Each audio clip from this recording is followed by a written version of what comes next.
저는 오늘 이 말씀 가지고 여러분에게 부당한 대우를 받았다면 어떻게 해야 하나 라고 하는 제목으로 귀한 은혜의 말씀을 나누기를 원합니다. 사진 하나를 좀 여러분들에게 보여드리기를 원합니다. 이게 추석을 맞이해서 여러분들에게 추천해드리는 영화 한 편 미션이라고 하는 영화입니다. 나온 지 꽤 오래됐습니다. 가까운 비디오점이나 어쨌든 찾으시면 쉽게 여러분들이 보실 수 있는 영화 중에 하나입니다. 이 영화를 여러분들에게 소개를 하기를 원하는 이유는 내용을 보면 이런 겁니다. 아마 1780몇 년인가 하여튼 18세기를 배경으로 하였던 영화입니다. 이 남미의 이 브라질 쪽, 그러니까 이 남미 대륙 쪽에 이 정글 속에 한 부족이 있습니다. 과라니족이라고 하는 마을로 신부님들이 선교를 떠납니다. 그러나 아니나 다를까 이 부족이 호전적이기 때문에 신부님은 십자가 나무에 처형당하듯이 죽임을 당합니다. 그 뒤를 이어서 가브리엘 신부라고 하는 분이 또 선교를 하러 들어갑니다.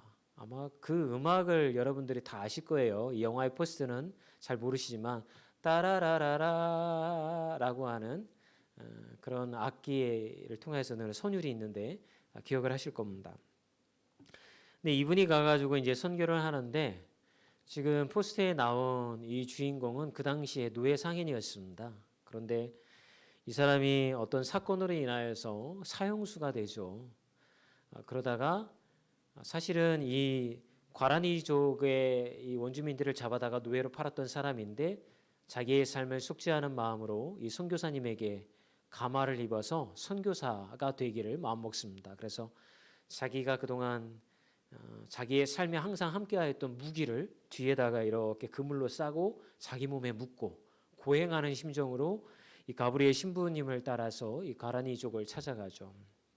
그래서 그들을 섬기기 시작합니다. 물론 처음에는 노예 상인이었기 때문에 이 원주민들이 받아들이지 않습니다. 죽이려고 하죠. 하지만 이 가브리엘 신부와 또 이 멘도사라고 하는 노예 상인의 진심을 알아채고 이들을 받아주게 됩니다. 근데 그 시기에 이 과라니족의 영토가 포르투갈 영토에 편입이 됩니다. 근데 문제는 이 사람들이 거주를 하고 있는 겁니다. 그래서 포르투갈 정부는 이 사람들을 다 학살하고 몰아내기로 그렇게 마음을 먹습니다. 그것을 막기 위해서 가브리엘 신부와 멘도사는 가진 애를 다 씁니다.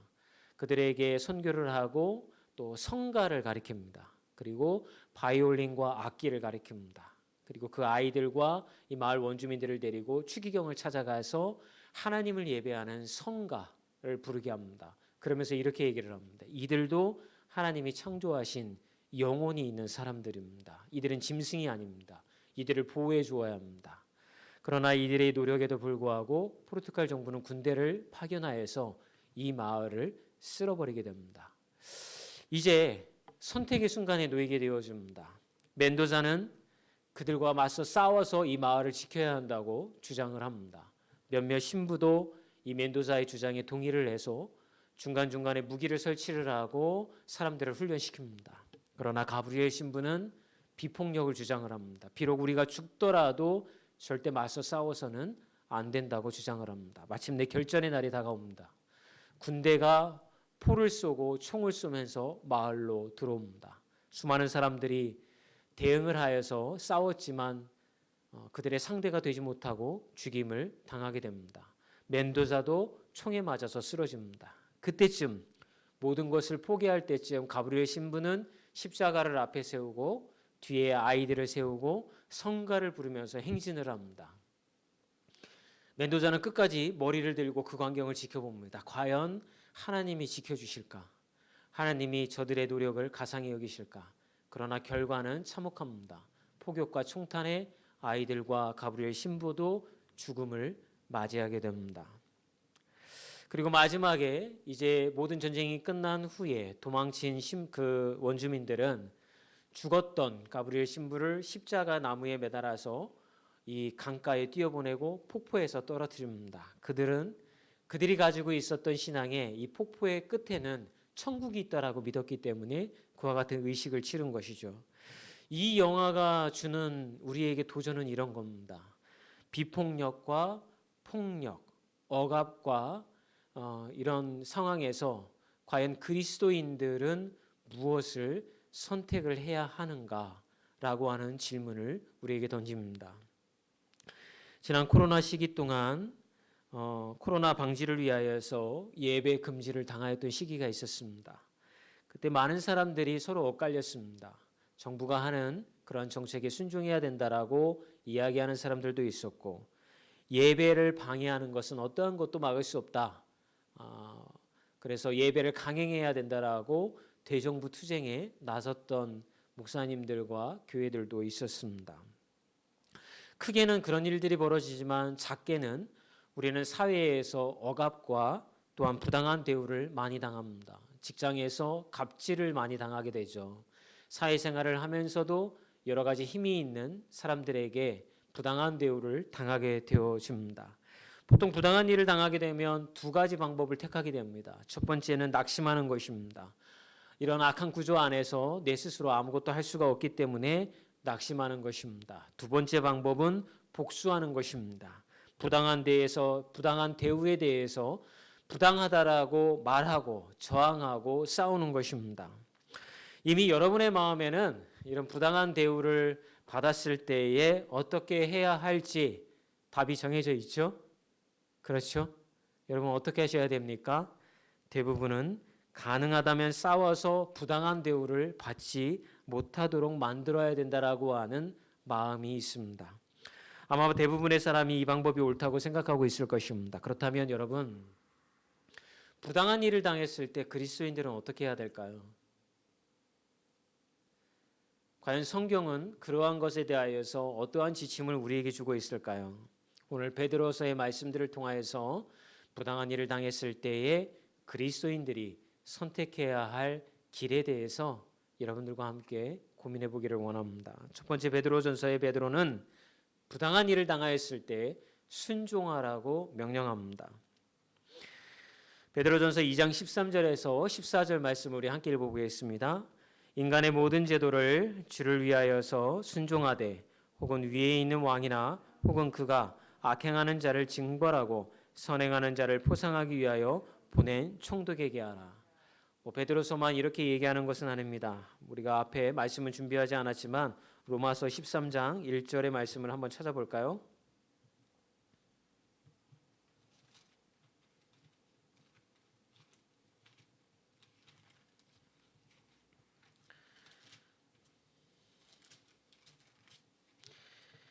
다시 했으면 함께 읽어볼까요? 각 사람은 위에 있는 권세에게 복종하라. 권세는 하나님으로부터 나지 않음이 없나니 모든 권세는 다 하나님께서 정하신 바라. 여러분 바울도 그렇고 베드로도 그렇고 동일하게 우리에게 위에 있는 권세에 복종하라고 이야기를 합니다. 베드로는 인간의 모든 제도에 순종하라고 그렇게 가르침을 줍니다. 지방을 다스리는 총독이나 또는 나라를 다스리는 왕에게 순종하라고 명령하고 있습니다. 그런데 그 당시 베드로가 이 서신서를 보낼 때에 그리스도인들이 처한 상황은 사실은 이것을 받아들이기가 쉽지 않았습니다. 여러분 그리스도인들 특히 유대인으로서 그리스도 예수를 믿는 사람들은 동아시아 즉 그 당시에 아시아라고 표명하고 있는 지중해 근방의 모든 나라들로 흩어져서 살고 있었습니다. 그러나 그들이 받는 처우나 대우는 좋지 않았습니다.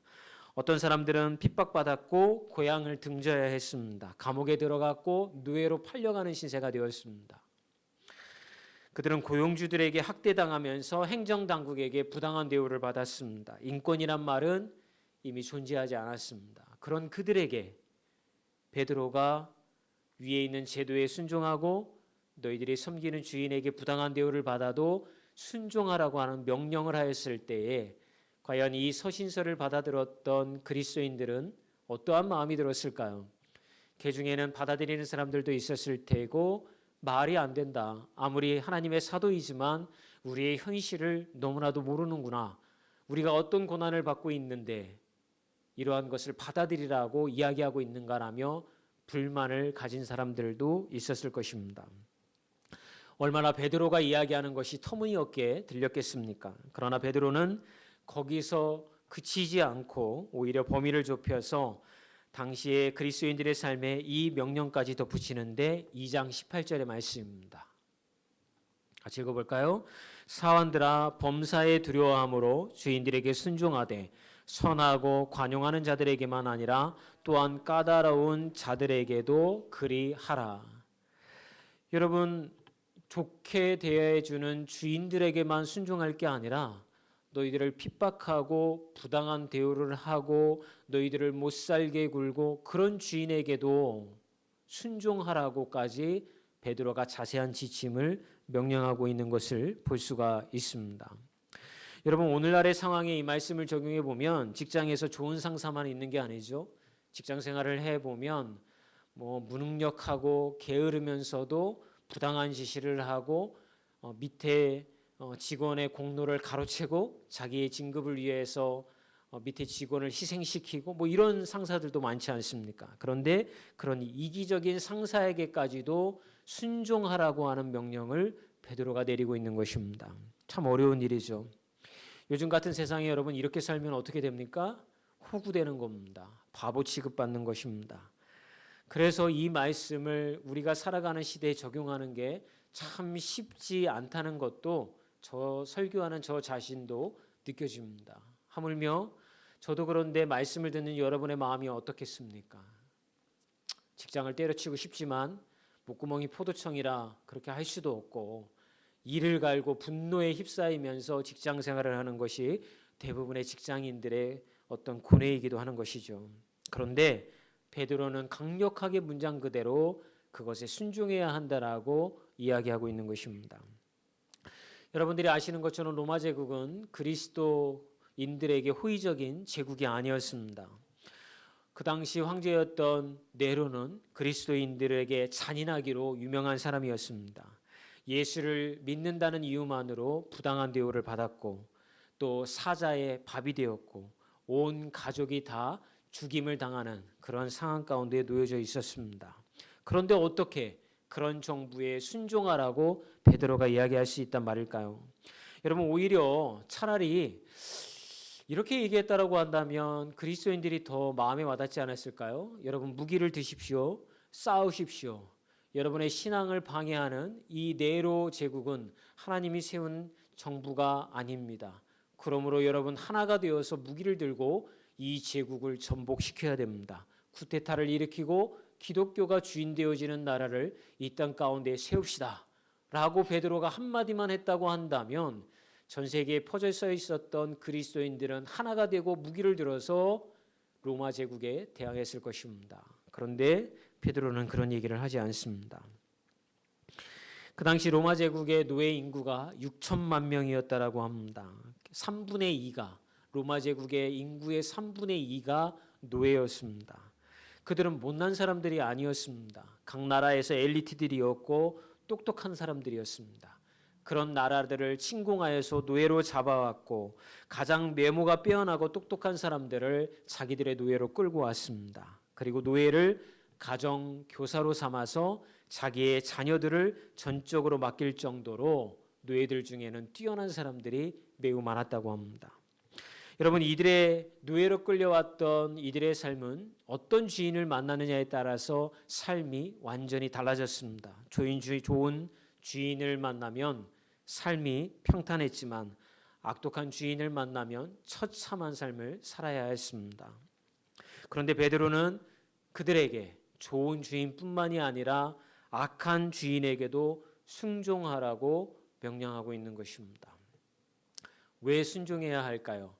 베드로는 계속해서 설명을 합니다. 베드로전서 2장 13절에 왜 우리가 이러한 것에 순종해야 하는지를 이렇게 이야기를 합니다. 인간의 모든 제도를 주를 위하여서 순종하되 혹은 위에 있는 왕이나. 여러분, 주를 위하여서 순종하라고 베드로가 이야기하고 있는 것입니다. 너희들이 순종하였을 때 너희들의 삶이 평탄해지기 때문에 순종하는 것이 아니라 주를 위하여서 순종하라고 이야기하고 있다는 것이죠. 인간의 모든 제도가 우리에게 주어졌고 그 제도는 주를 위하여서 우리가 순종해야 된다는 것입니다. 여러분 보십시오. 그 당시의 제도가 다 옳았겠습니까? 여러분, 그 당시의 처우가 우리가 봤을 때에 다 공평정대했을까요? 그렇지 않았을 것입니다. 그럼에도 불구하고 여러분, 베드로는 그렇게 하자가 있는 제국이나 나라나 또는 그 위에 상사가 있음에도 불구하고 그 모든 제도가 주를 위하여서 있는 것이니 순종하라고 이야기하고 있다는 거예요. 여러분, 이거는 회사에다 적용을 하면 우리에게 정말 와닿습니다. 여러분, 직장 상사가 인격적으로 훌륭하기 때문에 순종하라는 게 아닙니다. 여러분 주변에 누군가 있는데 그 사람이 여러분들이 존경할 만한 사람이기 때문에 순종하라는 것이 아닙니다. 여러분들이 그리스도인이기 때문에 주를 위하여서 그에게 순종하라고 베드로가 이야기하고 있는 것입니다. 그러면서 이렇게 설명을 합니다. 2장 15절의 말씀으로 그 이유를 또다시 설명을 하죠. 곧 선행으로 어리석은 사람들의 무식한 말을 막으시는 것이라. 여러분, 이게 이해가 가십니까? 이 땅에서 잘못을 저질러서 우리에게 어려움을 주고 부당한 대우를 하는 사람들의 어떤 입을 막는 길이 있는데, 그게 다른 것이 아니라 그들과 싸우고 대항해서 우리의 권리를 찾아오는 것이 아니라 더 높은 자리에 올라가기 위하여서 그들보다 힘이 세워지는 것도 아니라 그들의 입을 막기 위하여서 선한 행위를 하라고 베드로는 이야기하고 있다는 것입니다. 2장 16절의 말씀을 또 읽어볼까요? 너희가 자유가 있으니 그 자유로 악을 가리는 데 쓰지 말고 오직 하나님의 종과 같이 하라. 여러분, 베드로가 이야기하는 게 점점 선명해집니다. 너희들에게 악행을 행하고 너희들에게 부당한 대우를 하고 너희들을 잘못 취급하고 있는 그 사람들의 입을 막는 방법은 너희들이 그 사람들보다 높은 자리에 올라가거나 아니면 너희들이 가지고 있는 힘을 사용하여서 그 권리를 찾아오는 것이 아니라 그들을 선대하고 그들에게 순종하는 모습을 통하여서 그들의 입을 막으라라고 베드로는 명령하고 있다는 것입니다. 우리에게는 자유가 있습니다. 힘을 선택을 하여서 싸울 수 있는 자유와 우리의 착한 선한 행위를 통하여서 순종함으로 그들을 대할 수 있는 자유가 있습니다. 그 선택의 자유가 우리에게 주어졌을 때 베드로는 우리에게 강력하게 이야기를 합니다. 선한 행위를 통하여서 그들의 무지함과 그들의 악한 입을 막으라고 우리에게 이야기하고 있다는 것입니다. 그리고 우리가 선을 행해야 하는 또 다른 이유가 우리가 하나님의 종이기 때문에 그 길을 선택해야 한다라고 베드로전서 2장 17절에 이렇게 얘기하고 있습니다. 무사람을 공경하며 형제를 사랑하며 하나님을 두려워하며 왕을 존대하라. 여러분, 참 어렵고 순종하기 참 어려운 명령입니다. 네로가 잔혹하게 그리스도인들을 그렇게 죽이는데 어떻게 왕을 하나님 사랑하듯이 존대할 수가 있을까요? 가정에서 남편이 나를 학대하고 폭력을 휘두르는데, 자녀들을 학대하는데 어떻게 그런 남편을 왕같이 여기고 존중하고 잘 대해줄 수가 있을까요? 아내가 집을 돌보는 걸 등한시하고 밤낮 밖으로 나돌아다니고 가정을 돌보지 않는데 남편이 어떻게 그런 아내를 존중하고 사랑할 수가 있을까요?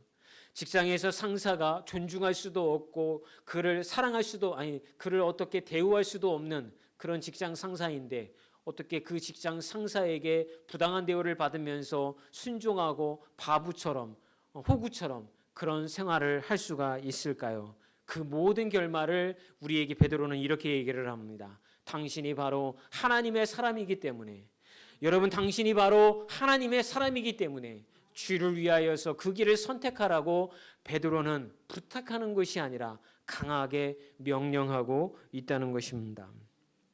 사랑하는 여러분, 이 모든 원리를 다 안다고 해도 여전히 실천하기가 어렵습니다. 저 역시도 이 명령에 순종하는 것이 참 쉽지 않습니다. 그런 믿음이 필요합니다. 그래서 베드로는 이렇게 권면합니다. 2장 19절에서 20절의 말씀입니다. 함께 읽어볼까요? 부당하게 고난을 받아도 하나님을 생각함으로 슬픔을 참으면 이는 아름다우나 죄가 있어 매를 맞고 참으면 무슨 칭찬이 있으리요. 그러나 선을 행함으로 고난을 받고 참으면 이는 하나님 앞에서 아름다우니라. 여러분, 부당하게 고난을 받아도 하나님을 생각함으로 그 슬픔을 참으면 하나님 앞에서 이것이 상급이 되어서 주께서 여러분들을 아름답다라고 칭찬하시겠다라고 베드로는 이야기하고 있는 것입니다. 여러분, 그러나 자신의 죄 때문에 고난당하는 자들은 하나님 앞에서 상급이 없습니다. 주님 때문에 부당한 일을 참으면 하나님 보시기에 그것은 참으로 아름다운 일입니다. 여러분, 왜 우리가 이걸 참을 수가 없을까요? 말씀을 준비를 하면서 저도 이 부분에서 막히더라고요. 주님, 우리가 부당한 대우를 당하고 우리 다 죽고 우리 자식들 다 죽고 이런 세상에서 우리가 죽고 나면 그게 무슨 의미가 있습니까? 우리가 다 죽고 나서도 우리의 이 선한 선택으로 인하여서 부당한 일이 해결이 되어질까요? 라고 주님 앞에 반문하는 제 마음이 여러분의 마음일 것입니다. 그런데 놀라운 일이 벌어졌습니다. 여러분, 기독교의 2000년의 역사를 보십시오. 그렇게 네로 황제가 기독교인들을 탄압하고 죽였는데 기독교인들은 한 번도 대항하여 싸우지 아니하였습니다. 그리고 이 로마 제국이 기독교 국가가 되었습니다. 결국 우리가 받아들이지 못하는 시점은 하나님, 내 세대에 이런 일이 일어나야 됩니다. 내가 살아가는 이때에 이렇게 바뀌어져야 됩니다라고 하는 우리의 욕망이 거기에 가 있음으로 인하여서 이 명령을 받아들일 수가 없다는 것이죠. 그러나 하나님이 이끌어 가시는 이 역사 가운데 놀라운 일이 벌어졌습니다. 로마 제국도 무너졌고 강력하였던 왕도 죽었고 모든 것이 그 수많은 역사 가운데 다 무너져 내렸지만 예수 그리스도를 믿는 오직 그 기독교만이 살아남을 수 있었다는 것. 과연 기독교가 사라지지 아니하고 이 땅 가운데 교회가 여전히 있는 이유는 무엇일까요? 기독교인들 중에 베드로가 명령한 대로 그 선한 길을 선택한 사람들이 있었기 때문에 기독교가 세상을 변화시켰던 것입니다. 우리는 지금도 부당한 일을 당합니다. 나라가 부당한 일을 지시를 하고 그것을 따르라고 이야기를 합니다. 직장에서도 부당한 일이 일어납니다. 가정에서도 부당한 일이 일어납니다. 그럴 때 여러분, 하나님의 말씀에 순종하여서 그들을 왕같이 하나님 앞에 하나님같이 존중하고 섬기시는 그 길을 선택하시는 분들이 되어지기를 주의 이름으로 축원합니다. 감사하게도 초대교회 성도들은 이 베드로의 명령을 잘 받아 안았습니다. 실천하기 어려운 상황 속에서도 그들은 순교자의 길을 택하면서 대항하고 싸우지 아니하고 찬송을 부르며 그 길을 걸어갔습니다. 그리고 마침내 그 길을 걸어간 자들로 인하여서 기독교는 전 세계에 복음이 전해졌습니다. 그런데 놀라운 결과의 어떤 일들이 이 로마 세계 안에서 아주 일어나게 되었습니다. 그게 다른 것이 아니라 로마의 귀족들은 그 당시에 방탕했습니다. 아마 로마 제국을 바탕으로 한 영화들을 간혹 보면 그 제국이 성적으로도 문란했고 부정직했고 방탕한 그런 삶을 쉽게 여러분들이 발견하실 수 있었을 것입니다. 그런데 그러한 삶을 살았던 귀족들이 자신들의 자녀의 교육을 그리고 자신들의 자녀의 결혼을 같은 귀족들과 시키지 않게 되었습니다. 어떤 변화가 일어났냐면 오히려 기독교인 가정교사, 기독교인 중에 자신들의 집안의 노예로 있었지만 성실하고 그 가정을 돌보았던 사람들과 결혼을 시키기 시작했다는 것입니다. 그리고 자신들의 자녀들의 교육을 기독교인 노예 중에 신실하고 성실한 그 자들에게 자녀들의 교육을 맡겼다라고 하는 것이죠. 부모들은 자신들은 음란하고 방탕하게 살아도 이것이 잘못되었다라고 하는 것을 그들은 이미 알고 있었습니다. 그래서 그들의 자녀만큼은 그러한 삶이 아니라 신실하고 성실하고 거룩한 삶, 그것이 인간다운 삶이라고 하는 것을 그들은 알고 있었기 때문에 기독교인들과 결혼과 교육을 시키도록 맡겼다라고 하는 것입니다. 여러분, 이것이 말씀의 능력인 것입니다. 변화는 그렇게 일어나는 것입니다. 세상의 변화는 우리의 힘으로 이루어질 수 없으나, 세상의 변화는 무언가 우리의 폭력으로 이루어질 수는 없으나, 세상의 변화는 누군가 십자가의 길을 선택하여 십자가에 못 박히는 길을 선택한 사람들을 통하여 세상은 변화되어지는 것입니다. 명령과 이유를 모두 설명한 베드로는 마지막으로 우리에게 순종을 위해 모범을 보여주신 예수님의 발자취를 이렇게 보여줍니다. 2장 21절의 말씀입니다. 함께 읽어볼까요? 이를 위하여 너희가 부르심을 받았으니 그리스도도 너희를 위하여 고난을 받으사 너희에게 본을 끼쳐 그 자취를 따라오게 하려 하셨느니라. 여러분, 예수님은 죄가 없으셨던 분이었습니다. 그러나 예수님은 고난당할 때, 부당한 대우를 당할 때에 어떤 힘과 능력으로 그들에게 위협을 가하지 않으셨습니다. 묵묵하게 예수님은 십자가의 길을 걸으셨습니다. 여러분 아시는 것처럼 주님은 능력이 있는 분이었기 때문에 능히 세상을 정복할 수가 있었습니다.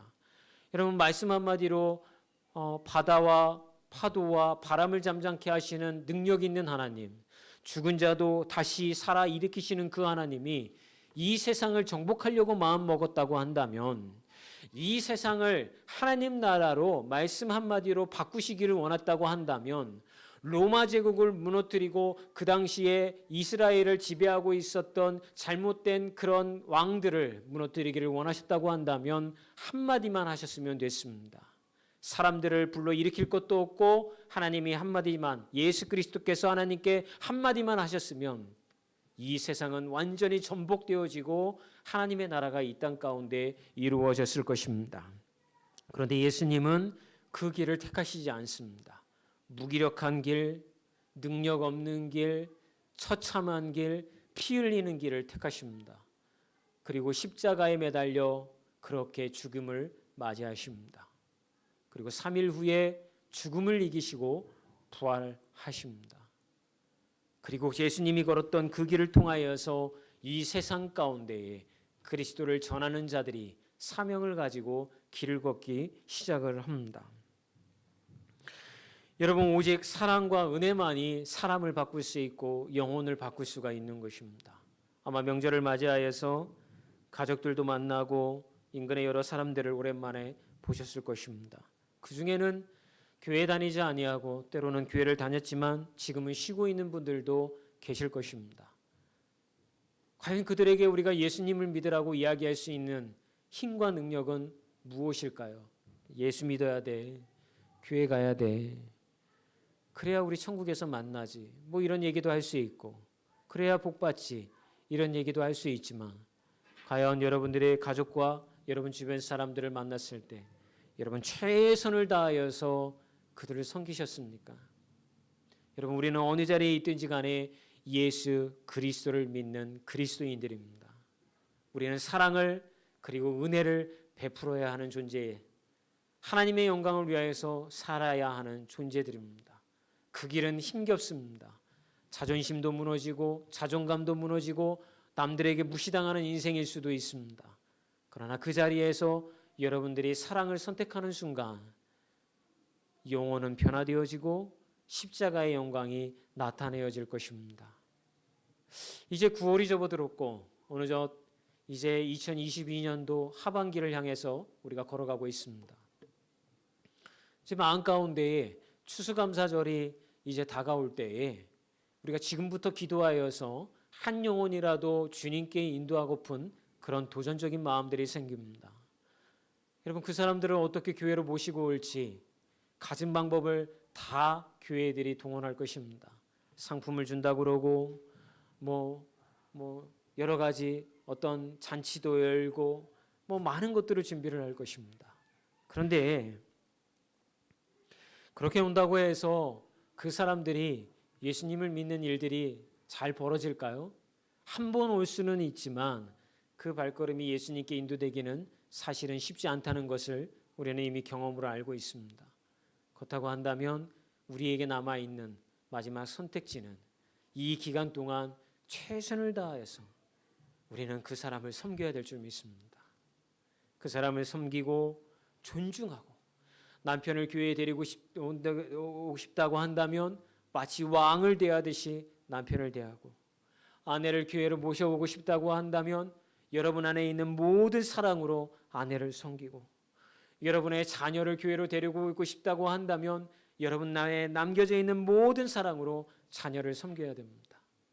그리고 그 자녀를 선교를 통하여서 내 힘으로는 이렇게 할 수 없는데 주를 위하여서 주님 제가 십자가에 못 박히는 이 고통스러운 힘든 것을 선택함으로 이 영혼이 하나님 앞으로 나갈 수만 있다고 한다면 주님 이 십자가를 제가 지겠습니다라고 하는 고백이 이루어진다고 한다면 그 열매가 맺혀지지 않겠습니까? 사랑하는 여러분, 부당한 일을 당할 때 분노가 일어나고 일을 가는 것은 자연스러운 일입니다. 혹시라도 여러분들이 입에서 욕이 나오고 뭐 그런 일이 나왔을 때 당황하지 마십시오. 그게 우리의 그릇이고 모습입니다. 그러나 우리는 선택해야 할 길이 우리에게 있습니다. 주님, 내 힘으로 이 길을 선택할 수 없지만 주님, 내 안에 계신 성령께서 나를 도와주십시오. 그 길을 선택할 수 있도록 나의 마음을 붙잡아 주시고 나의 어떤 길을 주님께서 이끌어 주십시오. 그것을 통하여서 우리는 한 발자국씩 한 발자국씩 예수님 닮아가는 길로 걸어갈 수 있지 않겠습니까? 바라기는 우리 모두의 삶, 저를 포함하여서 하나님의 나라가 이 땅에 이루어지는 그 순종의 길을 여러분들이 걸어가시기를 주의 이름으로 축원합니다.